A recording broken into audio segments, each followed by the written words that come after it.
నేతకానీల సమస్యల సంక్షేమమే ధ్యేయంగా నేతకాని మహర్ సంక్షేమ సంఘం కృషి చేస్తుందని రాష్ట్ర అధ్యక్షులు దుర్గం రాజేష్ అంబేద్కర్ ఉత్సవ కమిటీ చైర్మన్ దుర్గం శేఖర్ అన్నారు. ఆదిలాబాద్లోని ఓ ప్రైవేట్ ఫంక్షన్ హాల్లో నిర్వహించిన సమావేశంలో పలు అంశాలపై వారు ప్రస్తావించారు.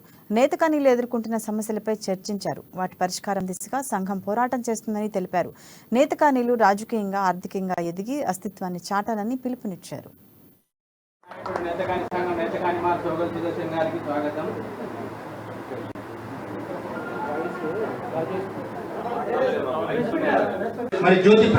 నేతకాని మహర్ సంఘం రాష్ట్ర అధ్యక్షులు పదవి స్వీకరణ చేసిన తర్వాత మరియు అంబేద్కర్ ఉత్సవ కమిటీలో కేసీఆర్ గారు నియమించిన ఏదైతే విగ్రహావిష్కరణ కమిటీలో స్థానం పొందిన తర్వాత మొట్టమొదటిసారిగా ఆదిలాబాద్ జిల్లా పర్యటనకు వచ్చినందుకు వారికి ధన్యవాదాలు సార్. మీరు మా జిల్లా పైన రాష్ట్రానికి నాయకులైనా కానీ ఆదిలాబాద్ జిల్లాలో మొట్టమొదటి పర్యటన చేస్తున్నందుకు మాకు చాలా గర్వంగా ఉంది. ఈ కార్యక్రమం ముఖ్య ఉద్దేశం నేతకాని సమస్యల మీద, మరి నేతకానీలు రాజకీయంగా, ఆర్థికంగా బాగుపడాలంటే కొన్ని శక్తులు మన రాజకీయంగా పెద్ద పెద్ద ఎమ్మెల్యే స్థాయి పదవులు ఉన్న మీద కూడా దాడులు చేస్తున్నారు.